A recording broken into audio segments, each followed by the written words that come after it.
Good morning, all of you. Today I will start your science class online. I am Sonal, your science teacher. Dear student, in our previous class, we read chapter 14. Today we will do read remaining chapters. So let's start. Tips to conservation. हम कैसे conserve कर सकते हैं उसके tips. First, recycling can help us to prevent cutting of trees and deforestation to a great extent. जैसे कि हम क्या करेंगे, रिसाइकिल करेंगे किसी चीज़ का, तो जिससे प्रिवेंट होगी किसकी, कटिंग ऑफ ट्रीज रुकेगी एंड डिफोरेस्टेशन, वनों का कटाव भी रुकेगा. Is to a great extent, जैसे कि हम रिसाइकल कोई भी चीज़ है उसको बार बार रिसाइकल करके यूज़ करेंगे. Reusing and recycling waste paper can reduce the further demand for paper and the save trees. जैसे कोई पेपर वगैरह उसको हम रीयूज़ करेंगे या फिर उसकी रिसाइकलिंग करके जो वेस्ट पेपर है उनको तब हम दोबारा से यूज़ करेंगे तो जो हमारे पेड़ है उसकी कटाई क्या होगी, रुकेगी. Replacing some wood products with alternatives like bamboo, which is actually a type of grass, also helps in conserving trees. Replacing some wood product, हम कुछ wood products है उनको replace करके, जैसे कि बैम्बो वगैरह के, वो क्या है कि ग्रास के टाइप में है, उससे हम क्या करेंगे, कंजर्व कर सकते हैं ट्रीज को. Factors like hunting, pollution habitat destruction and global warming have speeded up the destruction of wildlife at a startling rate. जो फैक्टर जैसे कि हंटिंग करते हैं, हम शिकार करते हैं, पोल्यूशन है, प्रदूषण है, हैबिटेट है, डिस्ट्रक्शन, जो जानवर है उनका जो हैबिटेट है, आवास है, उनका डिस्ट्रक्शन हो रहा है. ग्लोबल वार्मिंग है, has speeded up the destruction of wild life at, ये बहुत ज़्यादा क्या हो रहे हैं, गति से बढ़ रहे हैं. Governments worldwide has establish parks and sanctuaries to protect wildlife. जो हमारी सरकार है उन्होंने कुछ सेंचुरीज बनाई हुई है जिससे कि जो हमारी वाइल्ड लाइफ है वो उनको हम प्रोटेक्ट कर सकते हैं. However no such mission can be successful without the contribution of everyone of us. ये कोई भी जो मिशन है वो सक्सेसफुल तभी होगा जब हम सभी मिलकर क्या करेंगे, कार्य करेंगे. Governments also make laws that protect wildlife and environment. We should be aware of those laws and obey them. जो गवर्नमेंट है हमारी, उन्होंने कुछ लॉज बनाए हुए हैं किसके लिए, जो हम वाइल्ड लाइफ है और हमारा जो एनवायरनमेंट है उसको प्रोटेक्ट कर सकते हैं. वी शुड बी अवेयर, उसके लिए हमें अवेयर रहना चाहिए और उन्हें ओबे करना चाहिए, लागू करना चाहिए. अब world environment day. World environment day is celebrated every year of 5 जून. जो वर्ल्ड एनवायरनमेंट डे है उसको हम सेलिब्रेट करते हैं हमेशा 5 जून को. द एम इज, इसका एम क्या है, to raise global awareness on environment issue. इसका क्या है एम, कि जो ग्लोबल अवेयरनेस है, जागरूकता है एनवायरनमेंट के प्रति, वो बढ़े. To take positive environmental action, हम जो वातावरण है उसके प्रति हम क्या ले, पॉजिटिव एक्शन ले. To protect nature and the planet earth, हम अपने नेचर को और जो हमारी अर्थ है उसको प्रोटेक्ट करें. Some ways of celebrating this day are organising art and craft, मतलब हम कुछ तरीके अपना सकते हैं वर्ल्ड एनवायरनमेंट डे को सेलिब्रेट करें तब. आर्ट एंड क्राफ्ट का ऑर्गेनाइजिंग करें, poster making and other such competition to spread awareness, और हम कुछ ऐसा कंपटीशन करें जिससे स्प्रेड हो, अवेयरनेस फैले एनवायरनमेंट के प्रति.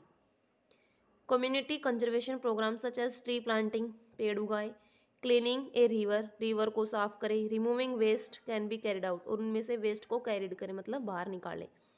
Conducting street plays highlighting environmental problems and, हम जो हमारी जो स्ट्रीट में खेलते हैं हाईलाइट करें उन एनवायरमेंटल प्रॉब्लम्स को, जैसे स्ट्रीट में खेलने से कौन सी हमें प्रॉब्लम होती है. Promising to lead an environment friendly life by keeping away from any such activities that destruct the environment. हमें ऐसा कुछ भी नहीं करना चाहिए जिससे कि हमारा जो एनवायरमेंट है, वातावरण है, वो उसका विनाश हो, डिस्ट्रक्ट हो. Thank you student, I hope you understand. You also read this chapter. Thanks. Good morning to all of you. Let me start our maths online classes for class 4th. My dear student, in previous class our exercise 12.1 is complete. Today we will start our exercise 12.2. Now question number first, measure the following. Student question number first में कुछ object given है, इनको major करके बताना है इनकी length क्या है. स्टूडेंट्स इन ऑब्जेक्ट्स को हम रूलर की हेल्प से मेजर करेंगे. रूलर में 2 यूनिट्स होती है, first is inch, second is centimetre. जिस साइड IN लिखा हुआ है मीन्स वो इंच की यूनिट्स है, इसमें नंबर्स में गैप बहुत ज़्यादा होता है. और जिस साइड CM लिखा हुआ वो सेंटीमीटर की यूनिट्स है, इसके नंबर्स के बीच में गैप कम होता है. नाउ स्टूडेंट्स सेंटीमीटर भी 10 इक्वल पार्ट्स में डिवाइडेड होता है, मीन्स 1 सेंटीमीटर इक्वल होता है 10 मिलीमीटर के. ये स्मॉल डिवीजन है, ये मिलीमीटर को शो करते हैं. Student first object toothbrush given है, इसको कैसे मेजर करेंगे? तो इसकी स्टार्टिंग साइड को 0 सेंटीमीटर से मेजर करना स्टार्ट करेंगे और इसकी लेंथ कहाँ तक जाती है? 4 सेंटीमीटर तक। इसकी लेंथ है 4 सेंटीमीटर। सेकेंड ऑब्जेक्शन एक पेन गिवन है, 0 सेंटीमीटर स्टार्ट करेंगे, इसकी लेंथ जाती है 6 सेंटीमीटर तक। पेन की लेंथ है 6 centimetre. Now student third object given नहीं है, तो आप अपनी साइड से कोई भी एक ऑब्जेक्ट की पिक्चर यहाँ ड्रॉ कर सकते हैं। इसकी लेंथ है 0 सेंटीमीटर से 2 सेंटीमीटर तक। हम यहाँ राइट करेंगे 2 सेंटीमीटर। थर्ड ऑब्जेक्ट की लेंथ है नाउ डी।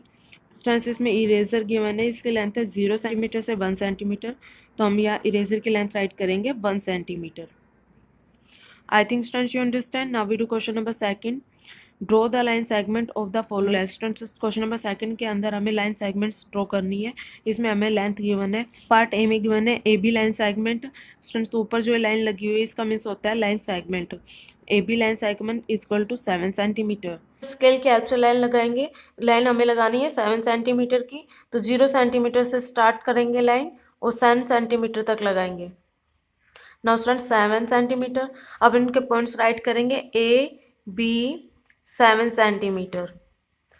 लाइन की लेंथ है student 7 centimetre, means A B.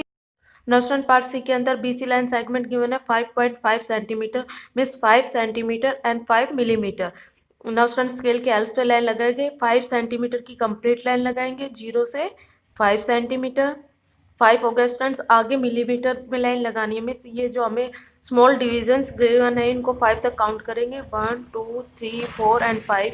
इन 5 और 6 के बीच में जो एक बड़ी लाइन दिखाई दे रही है यहाँ तक लाइन लगाएंगे, यहाँ तक 5 मिलीमीटर होता है। Now students starting point is B and ending point is C. Line segment है 5.5 सेंटीमीटर लेंथ है। B C line segment is equal to 5.5 centimetre. Part E में गिवन है B E line segment 3 centimetre. मिस में हमें 3 centimetre की एक line segment लगानी है। 0 से 3 सेंटीमीटर की स्केल कैप से एक लाइन लगाएंगे 3 सेंटीमीटर। अब इसके पॉइंट्स राइट करेंगे। Starting point is B and ending point is E. इसकी लेंथ है 3 centimetre. So student B E line segment is 3 centimetre. Student ऐसे आप स्केल के हेल्प से लाइन सेगमेंट्स ड्रॉ कर सकते हैं। I think students you understand, so you do complete remaining parts of question number second. Now we do next question. Question number third, measure the length of the each of the following line segments. Question number third में हम line segments given है, इनकी length को major करके बताना है कि इनकी लेंथ क्या है। नाउ स्टूडेंट पार्ट ए में एक लाइन सेगमेंट गिवन है ए बी। इसको एक स्केल की हेल्प से इसकी लेंथ को मेजर करेंगे। ए पॉइंट पे 0 सेंटीमीटर से स्टार्ट करेंगे। स्टूडेंट बी पॉइंट पे ये 4 मिलीमीटर तक जाती है, मीन्स इसकी लेंथ है 2.4 सेंटीमीटर। नाउ स्टूडेंट्स हम यहाँ राइट कर देंगे ए बी की लेंथ है, A B line segment is equal to 2.4 centimetre, means 2 centimetre and 4 millimetre. Student part B में C D line segment given है, इसको भी मेजर करेंगे स्केल के ऐप से। सी पॉइंट पे 0 सेंटीमीटर से स्टार्ट करेंगे, डी पॉइंट तक स्टूडेंट इसकी लेंथ है 1.5 centimetre, means 1 centimetre 5 millimetre.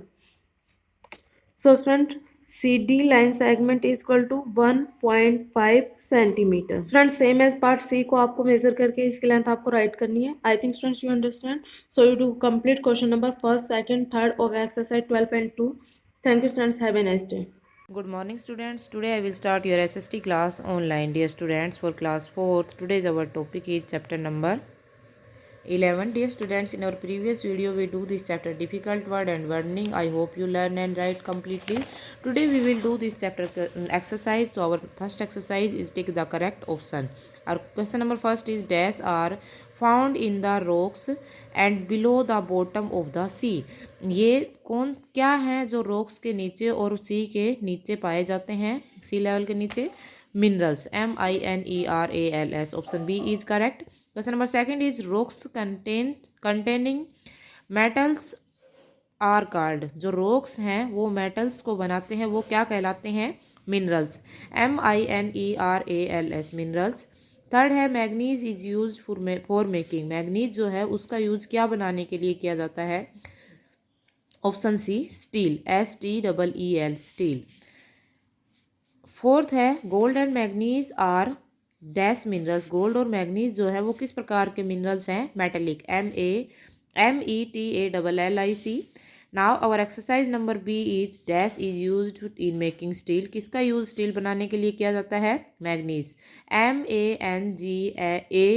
MANGANESE, manganese. Second question है dash is light metal. Aluminium, ALUMINIUM, aluminium. Third है dash is base of modern industries. क्या है मॉडर्न इंडस्ट्रीज का base? Iron, IRON, iron. Fourth question है India is a leading producer of. India जो है किसका अधिक मात्रा में उत्पादक है? मैग्नीज का, MANGANESE। Now question number fifth is India is very rich in dash deposit. किसके डिपॉजिट, किसका अधिक डिपॉजिट है इंडिया में? आयरन का। Now our exercise number C is fill missing letter and capital the word. Zaria is famous for coal, COAL, coal. Khetri is famous for copper, COPPER. Mumbai High is known for petroleum, PETROLEUM, petroleum. Fourth is Kolar is the deposit mine of. Kolar जो है वो किसका अधिक deposit करता है? Gold. क्या आएगा? Gold, GOLD। Now coal is also called the. Coal को हम क्या कहते हैं? Fossil fuel, FOSSIL, fossil, FUEL, fuel. So dear students, I hope you understand and you learn and write completely. Thank you. Students, a very healthy morning to all of you. Welcome to your online YouTube channel. In our last video, we have completed our chapter number 15, The Journey Begins, part जो आपका question answer का part F था और G के only 2 question हमने किए थे. Today we will do और remaining question answer. So let's start. Where did the children go wrong? What should they have done before boarding the train? जो children थे वो गलत कहाँ गए थे और उनको क्या करना चाहिए था उस ट्रेन में सवार होने से पहले. Answer. The children had boarded the Shatabdi Amritsar train and should have checked the name of the train before boarding the train. जो बच्चे थे वो किस ट्रेन में चले गए थे? जो शताब्दी अमृतसर ट्रेन थी उसमें वो गलत सवार हो गए थे और उनको क्या करना चाहिए था? ट्रेन में सवार होने से पहले उस ट्रेन का जो नेम है वो चेक कर लेना चाहिए था. Next question. Why was the dad in habit to double check everything? जो उनके डैड थे वो हमेशा चीज़ों को जो डबल चेक करने की उनमें हैबिट क्यों थी? Dad has always been very cautious about everything. Dad हमेशा क्या थे? प्रत्येक चीज़ के प्रति सतर्क थे. So the dad was in habit to double check everything. इसलिए वो प्रत्येक चीज़ को 2 बार चेक करते थे.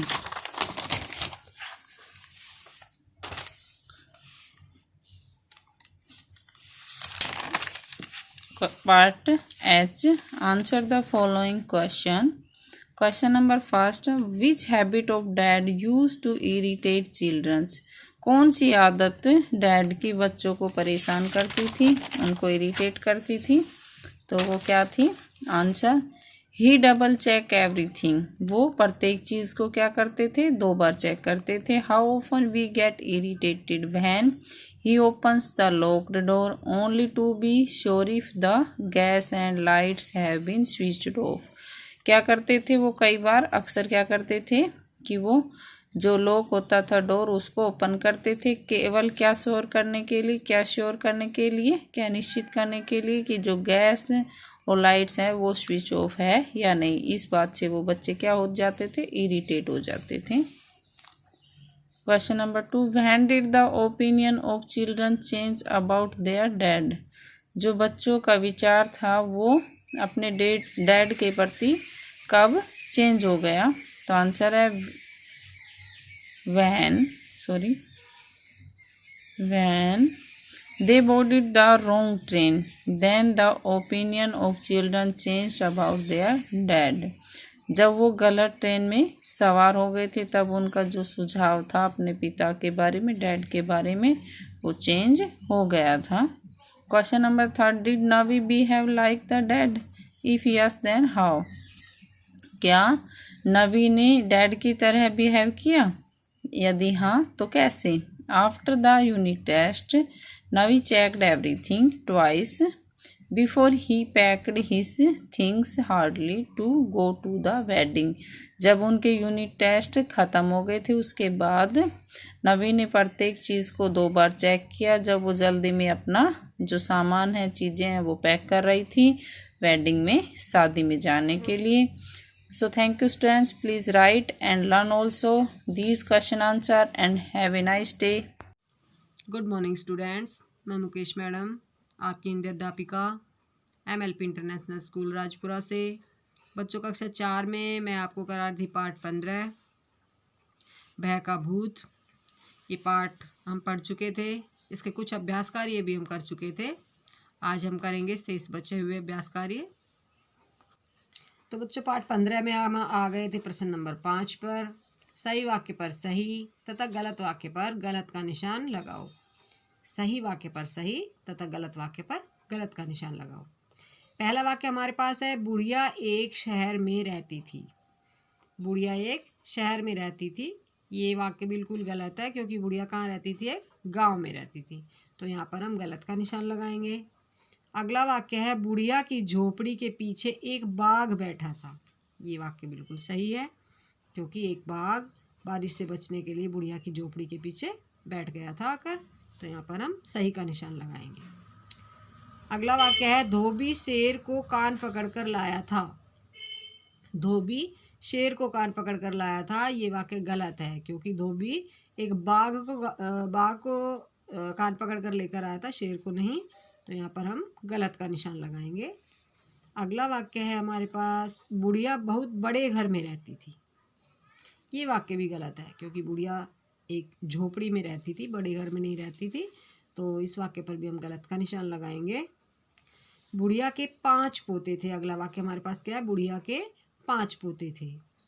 ये वाक्य भी गलत है क्योंकि बुढ़िया का 1 पोता था, 5 पोते नहीं थे। तो यहाँ पर भी हम गलत का निशान लगाएंगे। हमारा अगला प्रश्न है प्रश्न नंबर 6। निम्नलिखित प्रश्नों के उत्तर दीजिए। पहला प्रश्न है, बुढ़िया किस गांव में रहती थी? बुढ़िया किस गांव में रहती थी? इसका उत्तर होगा, बुढ़िया गंगापुर नामक गांव में रहती थी। किस गांव में रहती थी? बुढ़िया गंगापुर नामक गांव में रहती थी। अगला प्रश्न है, बुढ़िया का क्या नाम था? बुढ़िया का क्या नाम था? इसका उत्तर होगा, बुढ़िया का नाम चंदा था। बुढ़िया का नाम चंदा था। अगला प्रश्न है, पोता दादी से क्या सुनाने की जिद कर रहा था? पोता दादी से क्या सुनाने की जिद कर रहा था? इसका उत्तर होगा, पोता दादी से कहानी सुनाने की जिद कर रहा था। पोता दादी से कहानी सुनाने की जिद कर रहा था। अगला प्रश्न है, भीगी बिल्ली कौन बन गया था? भीगी बिल्ली कौन बन गया था? इसका उत्तर होगा, भीगी बिल्ली बाघ बन गया था। भीगी बिल्ली बाघ बन गया था। अगला प्रश्न है, बाघ को किसने खूंटे से बांध दिया? बाघ को किसने खूंटे से बांध दिया? इसका उत्तर होगा, बाघ को धोबी ने खूंटे से बांध दिया। क्या उत्तर बताया मैंने? बाघ को धोबी ने खूंटे से बांध दिया। तो बच्चों, ये मैंने प्रश्न नंबर 5 और 6 आपको कराए हैं। ये आपको अपनी नोटबुक में सुंदर राइटिंग में लिखने हैं और याद करने हैं। बच्चों, कल फिर मिलते हैं। तब तक के लिए धन्यवाद।